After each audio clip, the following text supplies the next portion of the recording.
بسم اللہ الرحمن الرحیم۔ بخاری شریف کی روایت ہے، ابو ہریرہ رضی اللہ تعالی عنہ سے مروی ہے، فرمایا کہ میں نے رسول اللہ صلی اللہ علیہ وسلم سے 2 ظرف علم یاد کیے، یعنی 2 قسم کا علم حاصل کیا۔ ان میں سے ایک قسم جو عقائد اور دین کے احکام پر مشتمل ہے، اس کی تو میں نے نشر و اشاعت کی ہے۔ رہا دوسرا علم جو نالائق حکمرانوں کے ناموں اور حالات پر مشتمل ہے، اگر میں اس کی نشر و اشاعت کروں تو ان لوگوں کو اور ان کے متعلقین کو میری باتیں گوارا نہ ہوں گی، اور وہ میرے سخت دشمن بن جائیں گے اور میرا نرخرا کاٹ دیا جائے گا۔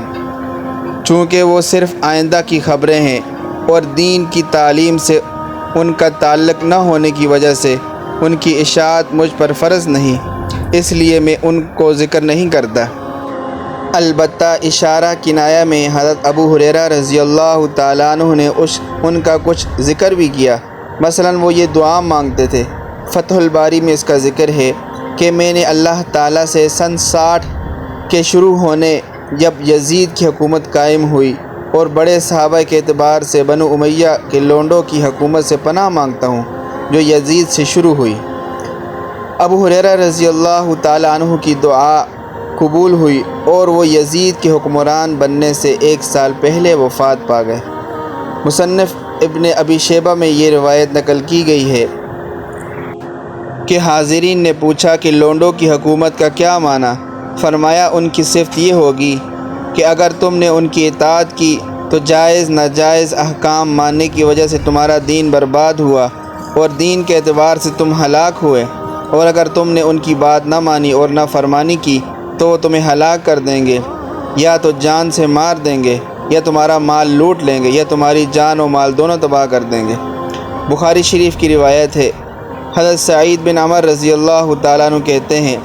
میں ابو ہریرہ رضی اللہ تعالیٰ عنہ کے ساتھ مدینہ منورہ میں مسجد نبوی میں بیٹھا ہوا تھا اور ہمارے ساتھ مروان بھی تھا۔ حضرت ابو ہریرہ رضی اللہ تعالیٰ عنہ نے بتایا کہ میں نے صادق و مصدوق ذات صلی اللہ علیہ وسلم کو یہ فرماتے ہوئے سنا کہ میری امت کی خاص بربادی و تباہی اور فساد قریش کے چند لونڈوں کی ہاتھوں میں ہوگی۔ اس پر مروان کی زبان سے نکلا، خدا کی ان پر لعنت ہو، کیا آپ صرف لونڈے ہی بتاتے ہیں ان کو؟ ابو ہریرہ رضی اللہ تعالیٰ عنہ نے مزید کہا کہ اگر میں بتانا چاہوں کہ فلاں فلاں کے لڑکے ہیں تو بتا سکتا ہوں۔ یزید نے مدینہ منورہ پر عمر بن سعید کو گورنر مقرر کیا، جس کے بارے میں حافظ ابن کثیر لکھتے ہیں، یہ اپنے آپ کو خدا کی جگہ پر سمجھنے والا بڑا ہی مغرور تھا۔ حضرت عبداللہ بن زبیر رضی اللہ تعالیٰ عنہ نے چونکہ یزید کی بیعت نہ کی تھی اور مکہ مکرمہ میں پناہ گزین تھے، اس لیے اس نے مدینہ منورہ آتے ہی ان کو گرفتار کرنے کے لیے حرم مکہ پر لشکر کشی شروع کر دی۔ حضرت ابو شریح رضی اللہ تعالیٰ عنہ جو صحابی رسول تھے، انہوں نے اس کو سمجھایا اور کہا کہ عمر بن سعید مجھے اگر اجازت دے تو میں آپ کے سامنے وہ حدیث بیان کروں جس کو رسول اللہ صلی اللہ علیہ وسلم نے فتح مکہ کے دوسرے دن کھڑے ہو کر بیان فرمایا تھا۔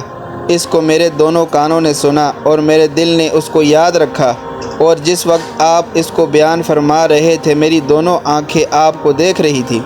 آپ نے اللہ تعالیٰ کی حمد و ثنا بیان کی، پھر فرمایا اللہ تعالیٰ نے مکہ مکرمہ کو واجب الاحترام بنایا ہے، لوگوں نے اس کو حرم نہیں بنایا، لہٰذا جو شخص بھی اللہ تعالیٰ اور روز آخرت پر ایمان رکھتا ہے اس کے لیے حلال نہیں کہ وہ مکہ مکرمہ میں کسی کا خون بہائے اور وہاں کا کوئی درخت بھی نہ کاٹے۔ پھر اگر کوئی شخص رسول اللہ صلی اللہ علیہ وسلم کے وہاں قتال کرنے کی وجہ سے اس بات کی رخصت چاہے تو اس کو بتا دو کہ اللہ تعالیٰ نے اپنے رسول صلی اللہ علیہ وسلم کو تو اس کی اجازت دی تھی مگر تم کو اس کی اجازت نہیں دی، اور مجھے بھی دن کی 1 گھڑی کے لیے اجازت دی تھی، پھر آج اس کی حرمت اسی طرح واپس لوٹ آئی ہے جس طرح کہ کل اس کی حرمت تھی، اور جو شخص یہاں حاضر ہے اس کو چاہیے کہ جو شخص غائب ہے یہ بات جو ہے اس تک پہنچا دے۔ اس پر ابو شریح رضی اللہ تعالیٰ عنہ سے پوچھا گیا کہ عمر نے آپ کو کیا جواب دیا؟ فرمایا اس نے کہا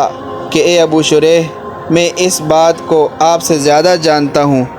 حرم مکہ نہ کسی عاصی گناہگار کو پناہ دیتا ہے۔ اس سے عمر بن سعید کی مراد حضرت عبداللہ بن زبیر تھے، اور نہ کسی ایسے شخص کو جو خون کر کے وہاں بھاگ جائے، اور نہ اس شخص کو جو چوری کر کے وہاں فرار ہو جائے۔ عمر بن سعید کا یہ کہنا کہ میں آپ سے زیادہ جانتا ہوں، اور حضرت عبداللہ بن زبیر رضی اللہ تعالیٰ عنہ جیسی جلیل القدر شخصیت کو عاصی و نافرمان کہنا اس کی بڑی ڈھٹائی اور سرکشی تھی، اور مکہ مکرمہ پر لشکر کشی ایک علیحدہ جرم تھا۔ تبارك الذي نزل الفرقان على عبده ليكون للعالمين نذيرا